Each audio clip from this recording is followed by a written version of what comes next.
Hey, Resilient Recruiters, my team and I are coming to Florida on October 9th and 10th for our annual live summit, and I'd love to meet you there. If you've ever imagined meeting me and my team in person, this is your chance. You'll discover advanced strategies and cutting-edge techniques to enhance your business, improve your results, and increase your income. This is unlike any other recruitment conference or seminar you've attended in the past. You'll gain exclusive insights from people who you just can't get access to anywhere else, because they're not the professional trainers who do the circuit speaking at conferences or putting content out on YouTube. These are other business owners who are coming together to share what's working for them and exchange ideas with other successful people. For details and to register, visit recruitmentcoach.com/summit. Welcome to the Resilient Recruiter Podcast. I'm your host, Mark Whitby, and today I'm excited to introduce you to Julie McGrath. Julie is our Client Services Director here at Recruitment Coach. As you probably know, we run a coaching program for recruitment business owners and their teams. As part of that program, Julie conducts monthly one-to-one strategy sessions with each of our members while I facilitate the weekly group calls.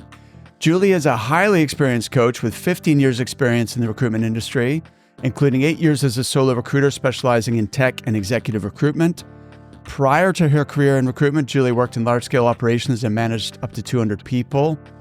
In addition to helping our clients with business strategy and leadership development, Julie is also an NLP practitioner.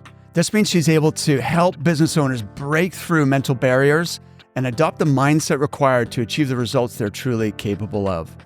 If you're not already connected with Julie on LinkedIn, go look her up right now and invite her to connect. Julie, welcome. Thank you for being here. Welcome, Mark. Thanks for that super impactful introduction. I am so glad we're finally doing this. We've worked together for over a year now, and you've made such a huge impact on our business as well as our clients' businesses. And so I'm really excited to be doing this. So Julie, I'd love to hear the story about how you got into recruiting in the first place. Well, Mark, I actually started off my career as a graphic designer, and it really started from there. So I studied graphic design in university, and then I needed to find my first job as a graphic designer, but I was in that catch-22 situation where I couldn't find a job because I needed experience and I didn't have the experience to get a job. So then I started getting an administration job within a advertising and graphic design agency. And from there, I quite quickly learned the ropes of a graphic designer and started to really get involved in client meetings, consultations, and being able to contribute to the graphic design team overall. And then I was quickly able to nudge my way into the design team, and I stayed there for just over 5 years, which was great. Throughout that time, I realized that I was better at the consulting, the concept idea generation, and then delegating the actual execution to the designers. I was then headhunted by an advertising agency, and I stayed there for just under a year. Unfortunately, the company closed down, which kind of left me at a crossroads. And I ended up joining a telecoms company at what should have been a part-time basis for just over 3 months, and actually stayed there for just over 6.5 years. But within the first few months, I was actually promoted quite quickly throughout the organization, and within 6 months I was managing a team of just over 15 people, and within 3 years I was managing a team of just over 250 people and managing 4 different verticals within that team, which again is recruitment, the technology side of the business, the operations and strategy. And the recruiting, the love of recruiting really came from understanding how people all connect together. And then I found myself being able to crack the code, and 1 year then started to lead to a next. And I always wanted to start my own business, but I quit my job with really not knowing what I wanted to do in regards to starting a business. But I just knew that I was going to start something that could make an impact and be significant in the marketplace. So I looked at my strengths and weaknesses, what I enjoyed, what I didn't enjoy, and I really enjoyed the recruiting side of things, the strategy, putting teams together, and I was really good at it as well. So then from there, I thought that I could do this on an independent basis, and I set up a recruiting industry specializing in tech and executive recruiting, where I could bring my love for technology and recruitment together and have those daily conversations that kind of scratch the itch of both sides of my skill set. Wow. So you had no agency experience before you set up your own business? Obviously, you had internal recruiting experience. Internal recruiting experience. And I did work with an agency for about a week after I quit my job, when I decided that I did want to go into tech and executive recruiting. I got a job as a recruitment consultant just to see if what I knew was or was very similar to what I could actually implement as an agency owner. And I said I would give myself a couple of months to learn the ropes and understand what had went on within the agency world. But after about a week, I quickly realized that the similar principles, concepts, and theories was already similar to what I knew. So there was no point in delaying the actual process of getting started. So I give myself a bit of a runway. I had 6 months of bills and savings in the bank. I had $5,000 of cash to start the business, and there was no plan B. So I hadn't got a job to fall back on. I left that agency after the first week, and I was kind of all in. The chips were in. So I started off finding the territory, which was based in the Midlands, which seemed to be an up-and-coming territory and geographical location at that particular time. Just whenever we're talking about the market mapping, and something that we talk a lot about within our members. I knew that Birmingham, Manchester, the Midlands area was an area of opportunity and investment at that particular time. London was kind of saturated, and some of the other bigger cities was already covered by the big agencies. So I thought, I'll take the Midlands of England as one of the core areas to start getting some traction. I'd already got some partnerships in the Midlands as well, so that was kind of low-hanging fruit with the previous role that I had been in. So I got a lot of good referrals to start me off.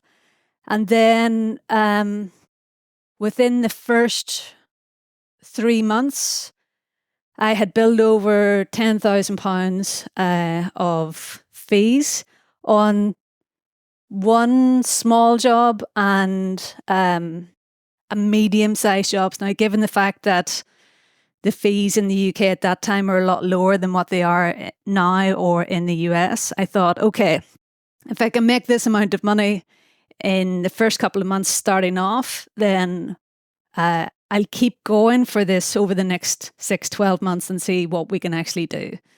So from there, I started to get a lot of tractions, more repeat business from the same clients. And they really didn't know any different from my experience, because I was delivering on behalf of the brief. But what I found myself doing was working longer hours, weekends, 24/7, weeks after weeks, working on different project briefs to ensure that I got those first initial couple of key clients in place. But there was a cost of everything else that kind of set in the personal and family life when you're kind of doing that. And in reflection, while starting a business is hard, there is a lot other better ways of setting a business up and running it successfully in those first early couple of months. Wow, good insight. Like reflecting back then, it sounds like you just gave this everything you had and were so hungry to make it successful, but obviously there was a cost. And looking back, what, if anything, would you do differently in that first year or so, Julie? So reflecting back now, I was always staying closest to the money whenever it came to business development, delivering on client projects. But I wasn't building any systems or processes during those first couple of months or even years in the business.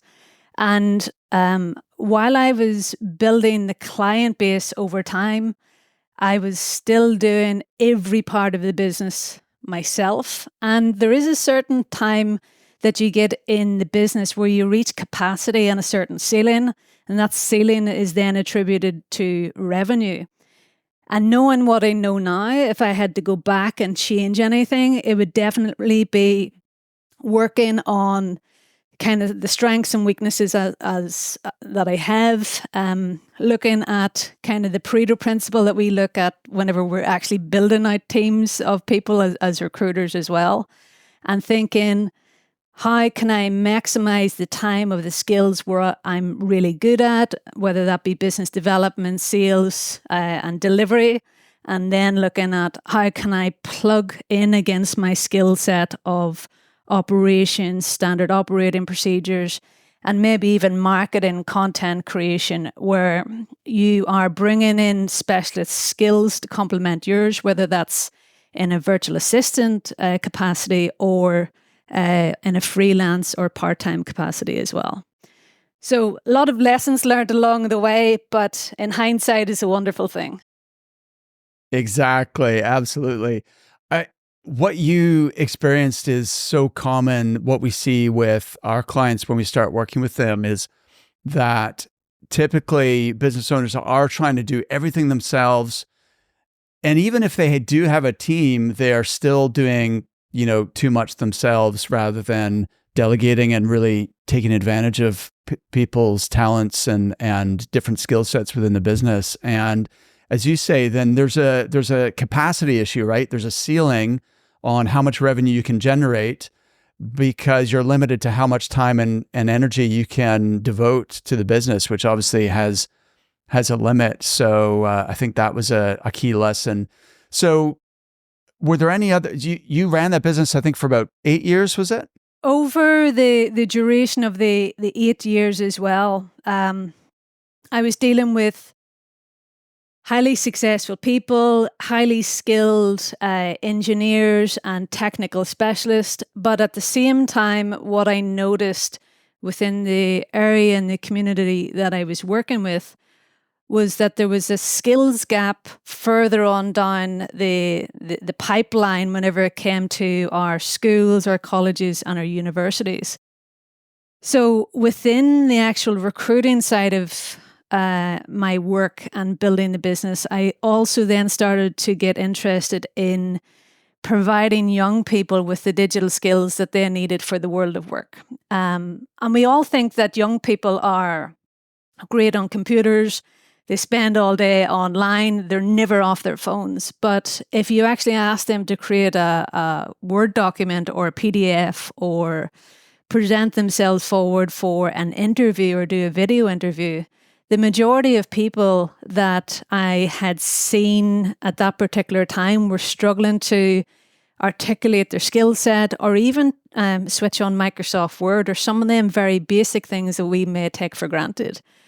So I then made it my mission to try and take what I learned from these successful businesses and some of my clients, get them to reinvest a certain amount of capital in running digital skills programs for young people that were maybe furthest from the job market or had certain barriers to entry into the world of work, and to really start to encourage the skills and development further on down the pipeline and start to really focus on supporting the employability side of things and the upskilling of young people before it almost became too late.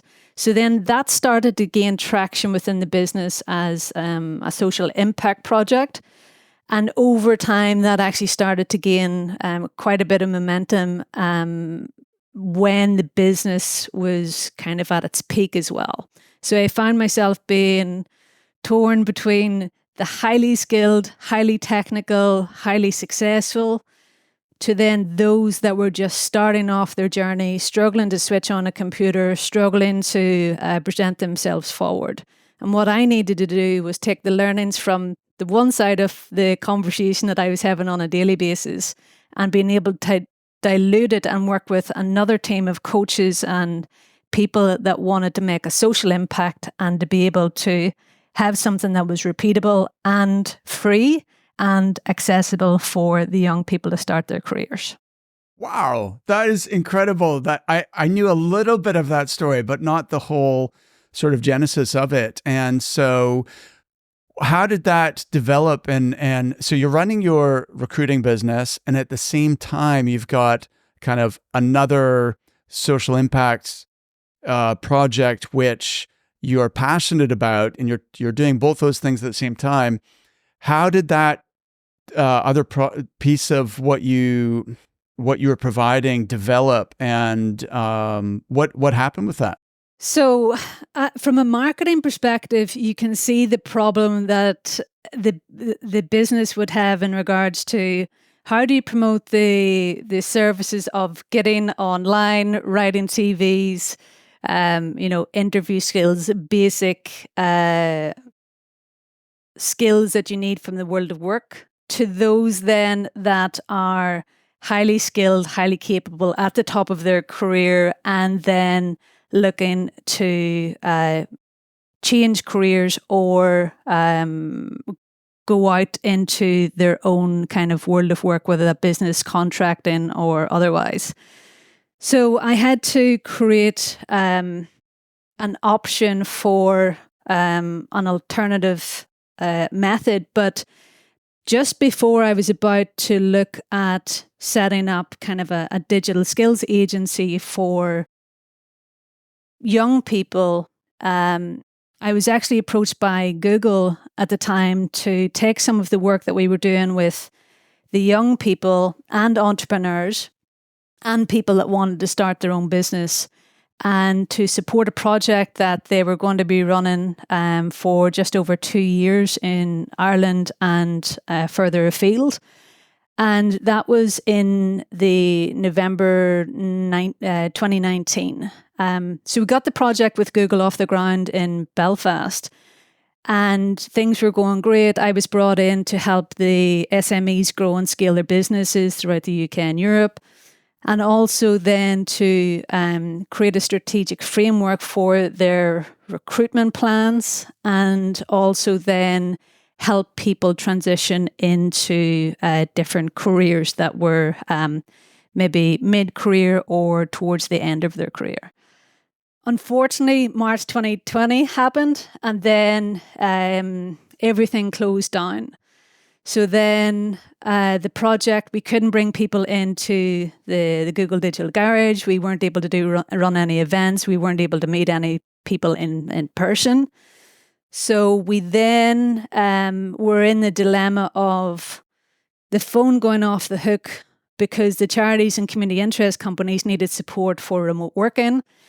And then on the side of opportunity, the tech boom was happening and there was a demand for highly technical people. So I was caught in this dilemma of, do I go one way and focus on the money and capitalize on, riding the wave of technical skills and high demand?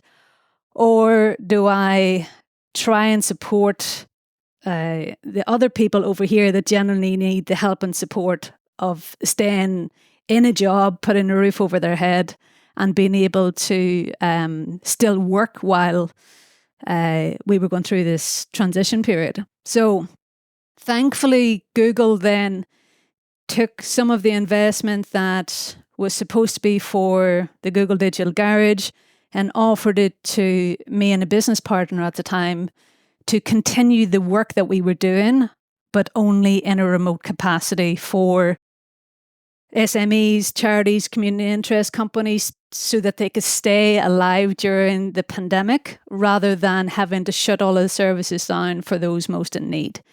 So that turned into a coaching, support and digital skills program, because at that time, a lot of people didn't have Zoom meetings. We weren't working online. We didn't really have remote teams. And that was where the majority of my time was then redirected, was trying to support people staying in work, keeping businesses afloat, making sure that they had the technical expertise to be able to run remote working, to be able to still recruit for their teams and capitalize off the back of some of the opportunities that actually led during that time. And that continued on for about just over 3 years. And I still continue to work with different projects today, as you know, but it is significantly slowed down compared to where it was back then, just to different choices I've made along the way in order to bring us where we are today. Amazing. Julie, I'm not grasping, why were Google involved? Like, what was their interest in supporting these initiatives? So it's the philanthropy arm of their business, where they obviously make a lot of money from advertising and paid ads and everything else. And what they do is they invest a certain amount of their profits back into building small SMEs up to a certain point, where hopefully then they'll start to reinvest their capital and investment back into Google products and services. So it's like a social impact part of their main business and focus on what they do. And that's really where they wanted to invest geographically in Ireland, in the north of Ireland, to ensure that people were getting the support if they wanted to start a business, if they wanted to grow and scale a business, and also if they wanted to change career, if they were mid or late career as well. Oh, right. Okay, that makes sense. So you're involved in this really interesting project with Google, and you had that going on. At the same time, were you still running your recruiting firm, and what direction did that take? It kind of took a back seat during the main 12, 18 months of the pandemic. And then I was presented with an opportunity from an engineering company that I had worked with in the past to help them build a team of engineers, because they had been approached about a potential buyout. So the option that I was presented with at the time was to build and quadruple the team of engineers and technical support people, create a strategic plan over just over 18 months, and to put the organizational chart in place and to continue recruiting, managing and supporting the team to a certain size, so that the investors would then be able to take that model of business and kind of integrate it in their own. So I worked on that as a RPO model for just over 18 months. And that was really successful from a revenue perspective, because I also got shares within the business. And then once it was bought out, it kind of gave me the option of being able to then take a step back and think about what is the next right step in the journey that I'm now on, because it started off as a recruiting journey as an agency. It then developed into coaching, development, digital skills. It then moved to helping people get jobs and those furthest from the job market. And then it kind of went full circle back into technical and engineering support. So at that time, I was really looking for what the right next move was, and wasn't sure what that actually was whenever I was taking some time to reflect. I had earned enough money off the back of the project that I was working with in the engineering team that afforded me the luxury of being able to buy a house, cars, all the material possessions that I have today, and all the material possessions that you kind of need, and the luxury of being able to travel.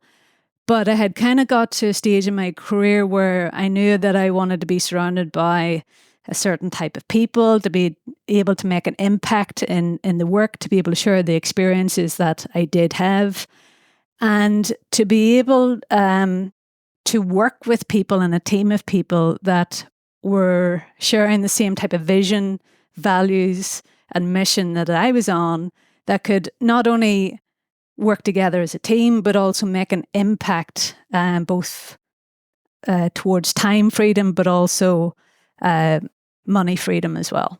Absolutely. And that's when we cross paths, and we are so lucky that, you were at that stage in your career where you were looking for something else, and this lined up perfectly for us. So I'm so grateful and fortunate that that happened that way. Did you know that many of our listeners first heard of the Resilient Recruiter from a friend or colleague? Word of mouth really is the best form of advertising. So if you enjoy the show and get value from it, I'd be grateful if you would pay it forward by sharing it with others. Have a think for a moment who in your network might benefit from this podcast. Maybe a current or former colleague, or a fellow member of a recruiting association. It would mean the world to me if you would drop them a quick email, text, or LinkedIn message with a link to the show. Thank you so much for your support. Now let's get back to the interview. Julie, before we go on to talk about coaching business owners and developments in AI, I'd love to learn more about this RPO deal that you put together with the company where you quadrupled their team size and recruited those engineers within 18 months, which led to the successful exit. Could you, because that's fascinating, I think, for our listeners who run recruiting firms, is not, I have heard of it happening before, but it's probably unusual to actually get shares in the company that you're recruiting for. Could you explain a little bit more about how that all kind of came about and what you did and then what the outcome was? Initially, the business owner came with a proposal to say that this was the proposal that they had got from the company that was looking to buy their. It was essentially the software that they had built that allowed technical support and hardware to be fixed and developed and resent back to the end customer, which was it was a B2C model. And then the unfortunate thing at the time was they couldn't afford to hire a team manager to be able to pay the fees of recruitment on all 25 of the engineers that were then hired at that time. And we struck up a deal that they would spend up to £10,000 per month against the hires that were made. And then at the end of the 18 months, they would pay the difference, plus then the additional shares that were going against the team if I was able to deliver in the space of time that they needed to in order to present the company for sale. So during that time, it was the hiring, the management, and the strategic planning of the workforce and management and performance reviews that I said that I would take responsibility of in order to get to the end goal within that period of time. So in other words, they're saying, Julie, we need to hire 25 engineers. We can't afford to pay agency fees for those 25 hires. We're going to give you $10,000 a month towards those fees, which once we sell the business, you'll get the remainder. And also we're going to give you shares in the business so that you participate in that exit as well. Yeah, it's like betting on a horse. Sometimes these opportunities only come around once in a lifetime. And at that stage, I knew that I could do it, and I was betting on myself to do it. I knew that it would be intense, but at the same time, I had done it before on a smaller scale, but just working on other projects at the same time. But I knew that it would be fun to do it. It was going to be a bit of a challenge, and it worked out well. And, I'm thankful that that opportunity crossed paths, because it allowed me to build up really good relationships, but also then it afforded me the choice of being able to take a little bit of a breather understand what the right next move was, and then think about what do I actually want to do moving forward in the next chapter of my career and my life. Fantastic. All right. That's a cool story.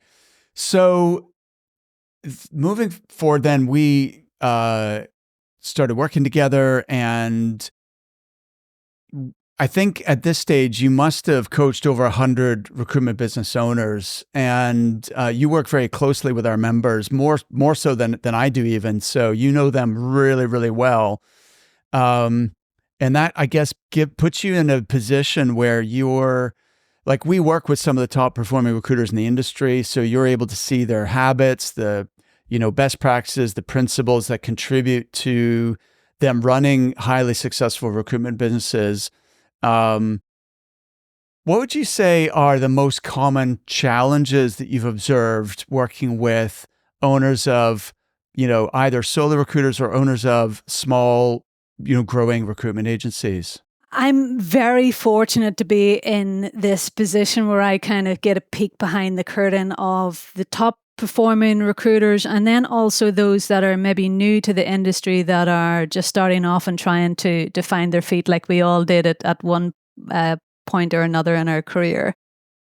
Some of the challenges that people start off having is consistency is probably one of the biggest things, because consistency is really the foundation to success in both business and personal growth itself. And it's kind of one of those secret weapons that sits in the background that allows people to achieve extraordinary things if done and integrated into their daily, weekly, and monthly habits. What we see is some business owners have great intentions to implement and to execute and to want to do it, and will maybe do it for sporadic periods of time. And then there's those that build it into their daily routines, that no matter how busy that they are, or what life throws at them, that they continue with the consistency of working on the business and in the business at the same time.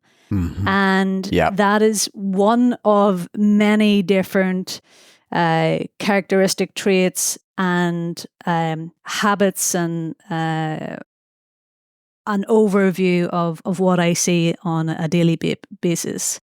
Oh, can I just comment on that before we go further? So, because what you've shared is both the challenge, which is achieving consistency, and that's consistency in terms of revenue, but then obviously what goes into generating the revenue is that consistent activity and implementation. And then at the same time, you highlighted what the top performers managed to do, which is to implement and take action consistently, which is absolutely one of the traits of the people who have done the best in our program, who've had the greatest results and the highest ROI, is they have been successful at getting themselves to take action and implementing. And of course, having the accountability with you definitely, significantly contributes to that.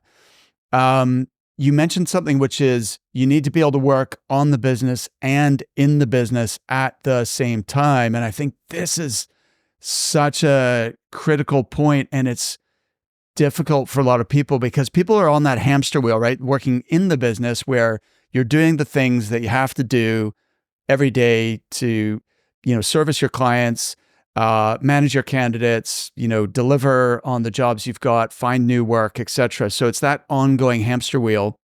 But in order to ever get off the hamster wheel, you do need to also have that time to work on the business, look at new tools and technology, for example, look at how you can leverage AI, look at how you could potentially hire a virtual assistant, what automation tools are available.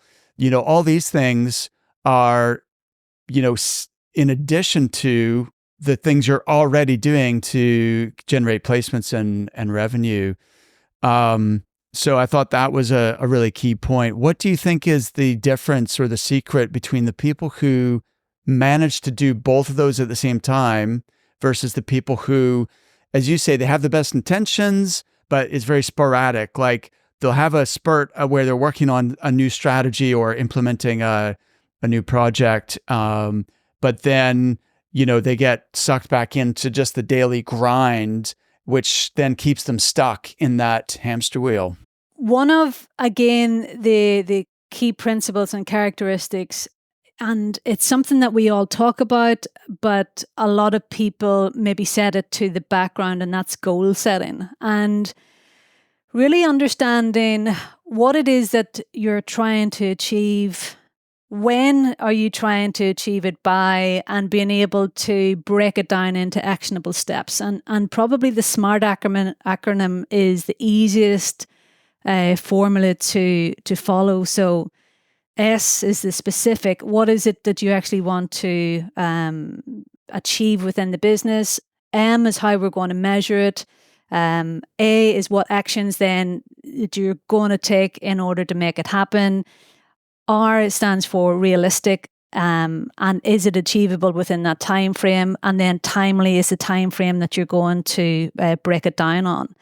And what I find working with the top performers and those that are consistently moving forward and consistently achieving is they have their goals in place, and they have a breakdown of their quarterly, bi-quarterly, yearly, and then long-term goals of hitting their milestones. And even if something does railroad them or take them off track or life happens, they're always able to go back, readjust, break their goals down, and being able to hold themselves accountable for achieving those goals along the way.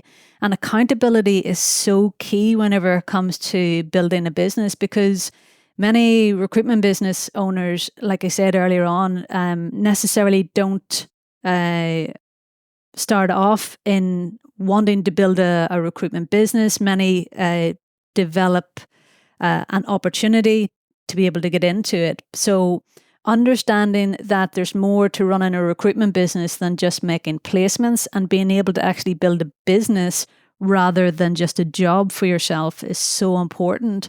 And the people that are doing really well understand the difference between being a really great biller and, delivering results versus building a business that other people can work on and within, even whenever you're not there. So that is kind of one of the key differences as well. Wow, that's I 100% agree. It's one thing to be a good biller, and then it's another thing to be a successful business owner. And there's an overlap in terms of the skill set and the mindset, but they are also different things and different skill sets as well. Any other kind of big observations that you've made, having worked with so many recruiting business owners over the last, over a year? Yeah, I mean, there's probably 15 key areas that I think make the difference between $1 million biller plus and those that are still being stuck on the hamster wheel and being able to reach a certain point. Resilience is also another key principle. And within resilience comes kind of the self-awareness as well, of understanding what it is that you need to acknowledge in your feelings, what's happening within your business, having the flexibility to adapt to any situation, and being able to adjust accordingly. We know that certain markets are hitting tough times at the moment, but that doesn't need to say that you need to continue doing something you've always done for the last 4, 5, 6, 10 years.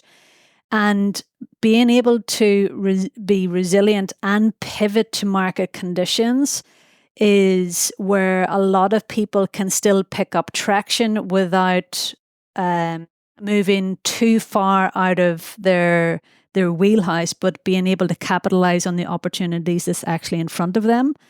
So there will be hardship, there will be challenges along the way, but being able to hit those kind of challenges head on, even if life and business is unpredictable, I think is one of the key areas as well. Yeah, no, that makes absolute sense, 100%. So I want to make sure we tap into your knowledge about AI because from the beginning, Julie, when you first joined us, in fact, I remember back the Edinburgh Live Summit that we did in 2023 last summer. You delivered a session about leveraging AI to improve your recruitment business, and it blew everyone away because, and this was like really early in the sort of like ChatGPT was pretty new at that stage. And since then, you've really kind of led the way for our whole team, as well as our overall community, to really embrace AI and leverage the potential of that across every aspect of your recruitment business. So I guess quick question, and then let's get into some tactics. Like, what was it about this topic that really fired your imagination, and like, why are you so passionate about this?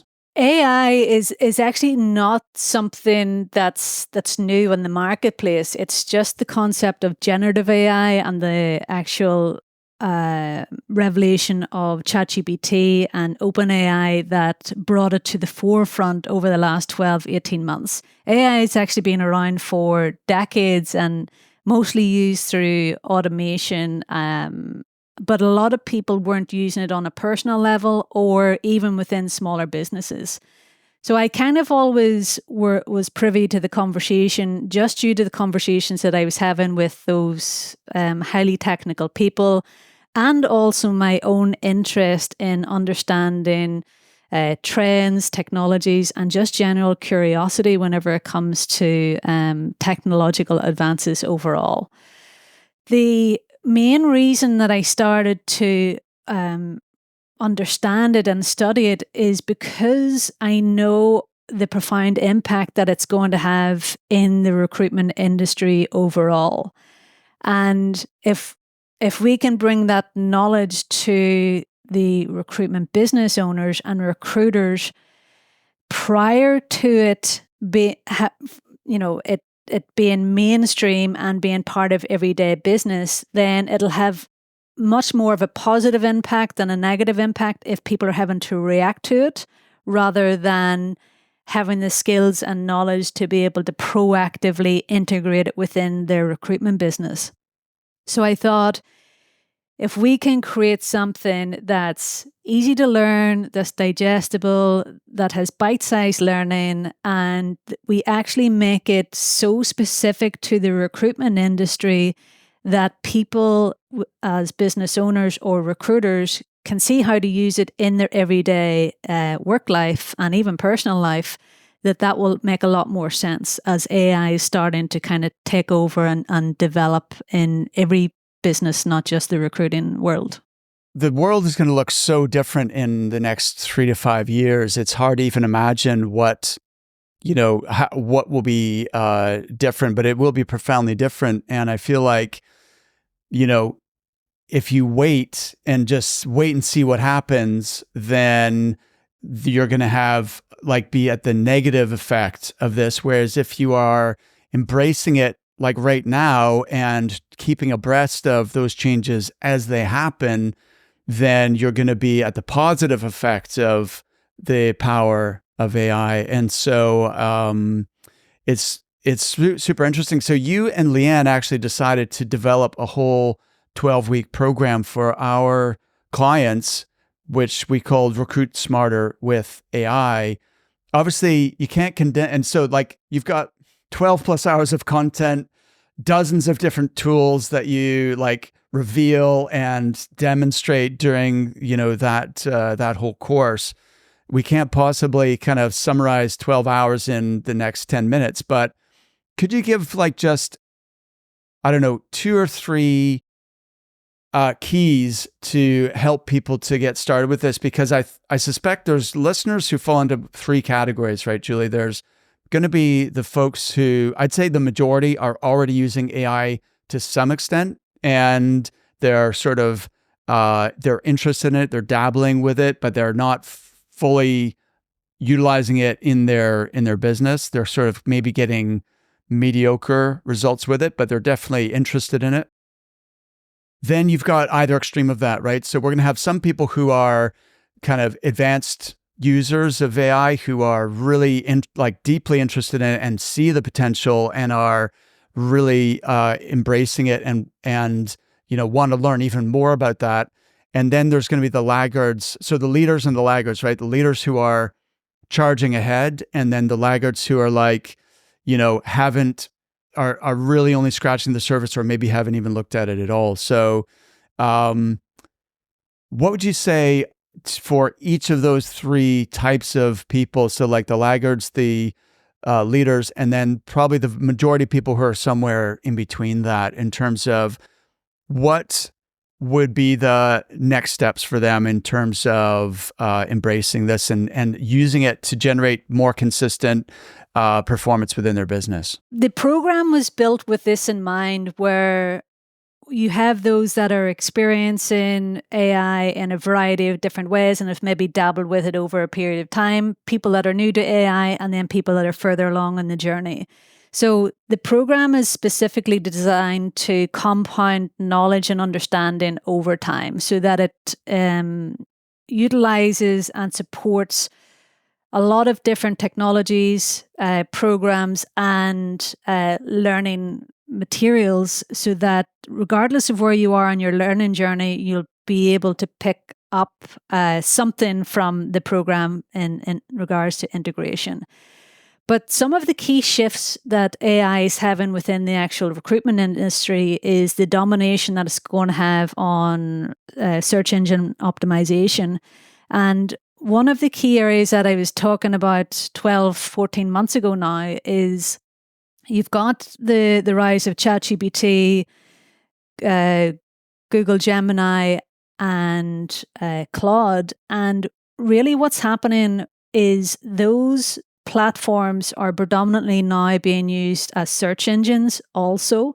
As the world starts to develop, it puts recruiters and recruitment business owners in a really great position to be able to get noticed, to be able to have relevant long and short tail keywords, to be able to compete for attention on the search results, rather than the Bings and the Google Chromes being redirected to the likes of a job board or somebody that's paid advertising for a specific keyword, or some of those larger agencies that have bigger budgets on the marketing side. If you start to look at the longer tail keywords that we are used to having, people are now searching in paragraphs and sentences rather than specific keywords. And that's where you have to understand your buyer's persona, your client persona, your candidate persona. What longer tail keywords or sentences are they actually using to find specific recruitment agencies in a specific niche, in a specific location, that is going to support them in their journey and their career? And that's where the shift in AI, in my opinion, is going to make one of the most profound impacts in the recruiting industry, is being able to have visibility, even if you're only a small business owner. If you're able to understand what your candidates and your clients is searching for, you, as it stands today, have a competing chance with every other agency out there, regardless of the budget. Because if you can create content that speaks directly to your audience, the generative AI models is going to be able to index that and take that information and present it forward to your clients and candidates and target audience. So please don't let that pass you by if you take anything from today's conversation. Yeah, it's so interesting that, these, ChatGPT, Claude, Gemini are going to start being used almost like search engines, right? And so I think that's an incredible opportunity, as you say, for, to kind of level the playing field, and we're kind of the champion of the little guys, right? The small business owners who don't have huge marketing budgets, but could, through creating the right sort of content, ensure that they are being, ranked and recommended when people are searching for that type of information. And I guess that then leads on to the whole idea of, we know that where these platforms are really powerful, one of the use cases is in terms of generating content. But what we find is when people are they maybe have tried creating content using, say, ChatGPT before and had kind of underwhelming results, right? Where they're like, "Ugh, this is useless. It's just too generic, or it doesn't sound like it's in my voice, or it's not something I'd be comfortable sharing." So it's kind of like they get lackluster results and they kind of give up on it, or they're concerned that, it's the content is going to sound like AI generated content, and it's not going to be a good representative of their brand necessarily. So what advice do you have for people who are trying to leverage AI to create relevant content that is in their voice and that is specific to the needs of their niche market in terms of clients and candidates? First of all, you need to understand what it is that your audience is actually searching for. Gemini is a great tool to be able to pick up data, market statistics, and analysis, and to really drill down into your target audience and what drives their buy-in behaviors, so that you can get a cluster of keywords, phrases, sentences that you can start to use in generating content that's going to land with your target audience. Then you can use ChatGPT or Claude to be able to start generating the content. But within both of those platforms, within ChatGPT, you've got an area that's called custom instructions that allows you to input a certain style guide. And what the style guide does, it allows you to create information or input previous content that you have written, and AI will start to learn the types of words that you like, the different sentence structure, the different syntaxes and terminology, and being able to then take the prompt that you give it and then apply the style guide on top of that. So it just doesn't become like a generic response to the ChatGPT, for example, prompt. It actually takes it one step further, where it is giving you the answer to the prompt that you're inputting, but then it overlays your style guide on top of that to make it more personal and unique to you.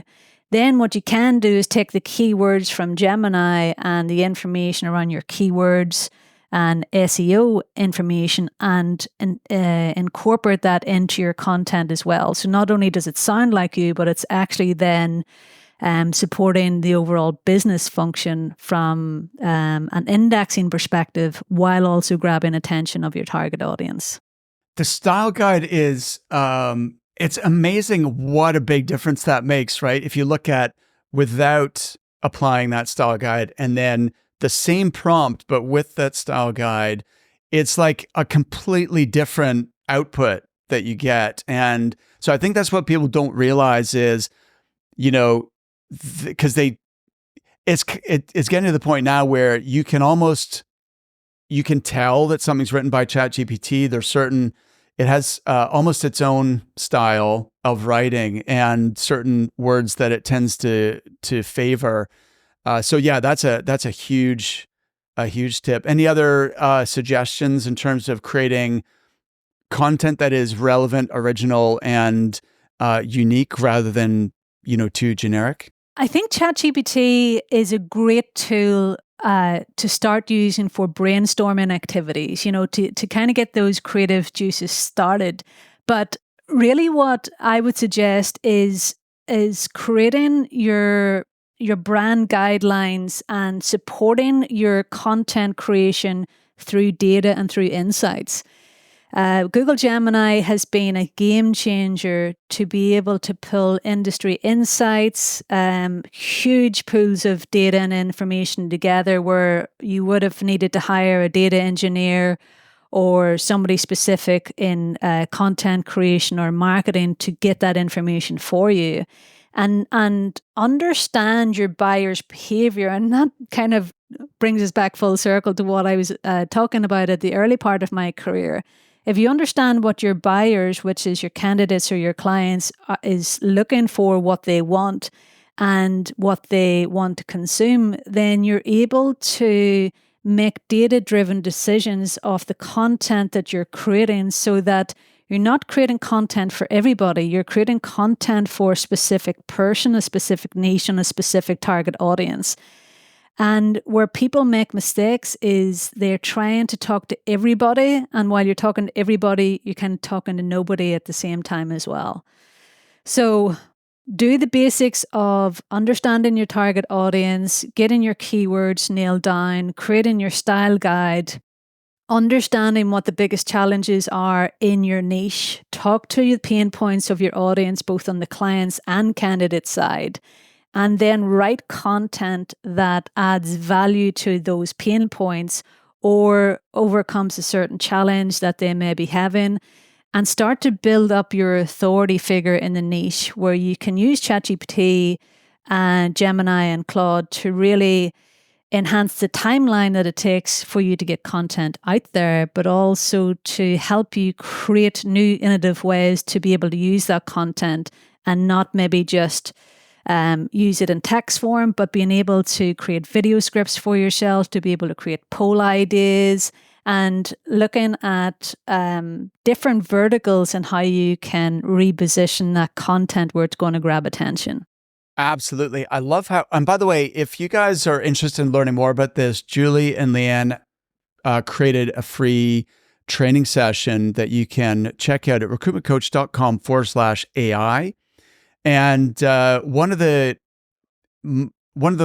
demonstrations you guys did that I love is where you're combining the style guide and the buyer persona, which you, by the way, use Gemini to help create the buyer persona in the first place, and then incorporating those both in order to generate very highly relevant and specific and unique content for the pain points, as you say, and the preferences of the exact target audience you're looking to reach, whether that's clients or candidates. And that was such a powerful demonstration, but then also the prompt that you put in to generate not just one article or one LinkedIn post, but a whole content plan, including video scripts, posts, articles, a whole variety of content in like enough content basically for 90 days that you're creating in just a few minutes. It was absolutely amazing. So definitely check out recruitmentcoach.com/AI. It's a completely free masterclass and you'll learn a lot. I think it's about, is it 75, 90 minutes, Julie? Yeah, it's just on 90 minutes, including QA. There's 60 minutes worth of demonstration and then some common questions around integration tools. Really what we've done over the last 18 months is Leanne and I have 14 months has trialed a lot of different tools and AI tools out there that we know that is going to work for the world of recruitment. And we've binned a lot of tools that said that they did do certain processes or did do certain functions that a recruiter would do, and we didn't find them beneficial. So we narrowed it down to around 36 different tools overall that you can use. One of my personal favorite demonstrations in the masterclass is the candidate and client conversation that uses transcription software like Fireflies or Otter, being able to then transcribe that information before you even get off the phone, and being able to use that for client and candidate presentations as well. And realistically, that conversation between your client and your candidate can maybe add another 60, 90 minutes on to your daily workload in regards to administration. And we were able to take that from concept to completion in just over 30 seconds in regards to the presentation of the document. So there is so much smarter ways of working that recruiters now need to embrace AI, not to replace the recruiter, but to make recruiters super recruiters. And if you can spend your time and your skills more focused on providing great experience for your clients and your candidate, using the emotional intelligence side of things that can't be replaced by AI just yet, and being able to use AI as a crutch to make you work faster and more smarter with the data-driven insights and information that it can give you, I can only see this being a positive change in our world and the world of recruiting overall. That's a great recap. And yeah, there's so many of those tools that you guys have identified that are powerful, and then incorporating them into your daily, recruiting processes, things you're already doing to save time, make you super productive, which means you can make more money. And some of them are very simple. And then, as you say, there's a compounding effect by, leveraging AI at multiple different points in your process that just, it is unbelievable what you can do. So definitely go check out recruitmentcoach.com/AI. Julie, I've been playing around with GPT 4.0, and I don't know if this is going to work on the podcast, but I'm going to try. That's why I saved it to the end, because if it doesn't work, then we'll delete it. But I wanted to try something live here and see if it works. So what can you tell me about Mark Whitby, the recruitment coach? Mark Whitby is a prominent figure in the recruitment industry, known for his expertise and impactful coaching. Since 2001, he has trained over 10,000 recruiters in 34 countries, helping them significantly improve their performance. His clients range from small firms to some of the best known and fastest growing companies in the recruitment industry. Whitby is the founder of Recruitment Coach, where he offers various programs and resources designed to help recruiters and recruitment business owners achieve remarkable growth. His methods have been proven to double or triple recruiters' billings and significantly increase team sales in a short period. He also hosts the Resilient Recruiter podcast, where he interviews industry leaders, providing listeners with valuable insights into successful recruitment practices.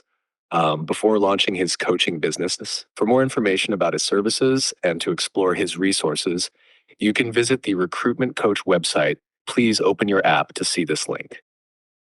All right, awesome. Great. What about, yeah, it's cool, isn't it?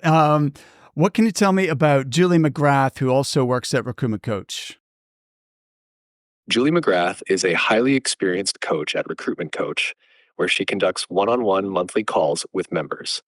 She has 15 years of experience in the recruitment industry, having worked in both large-scale operations and running her own solopreneur agency specializing in tech and executive recruitment. Julie is also an active STEM ambassador and panel judge for various socioeconomic and diversity initiatives. She currently manages her own digital skills agency, which supports businesses in embracing new technological processes and upskilling staff for the modern digital workplace. Additionally, she is an NLP practitioner, helping business owners break through mental and physical barriers to achieve greater success. Her expertise extends to addressing business burnout, stress, and helping business owners who are performing well to continue achieving and attracting success into their lives. That's cool. Cool. That's what I'm talking about whenever it comes to the benefits. That's not just a simple Google search of Julie McGrath, Google recruitment coach. It's a really hyper-personalized, specific question that you can see how the ChatGPT and other AI engines are really starting to capitalize on it. I love it. Absolutely. What's cool is you have this whole conversation, and it does feel a lot like you're actually talking to a real person. And even the voice inflection, it makes it sort of pause or hesitate or like stumble over its words a little bit to make it almost mimic talking to a human being, which is it's kind of bizarre, but cool at the same time. Julie, this has been a lot of fun, and let's definitely do it again. So thank you so much for being on the show. Loved it, Mark. Thanks for the opportunity, and I look forward to reconnecting again soon. Thanks for watching. If you enjoyed this conversation, check out some of my other episodes. You'll see one or two suggested episodes on the screen now.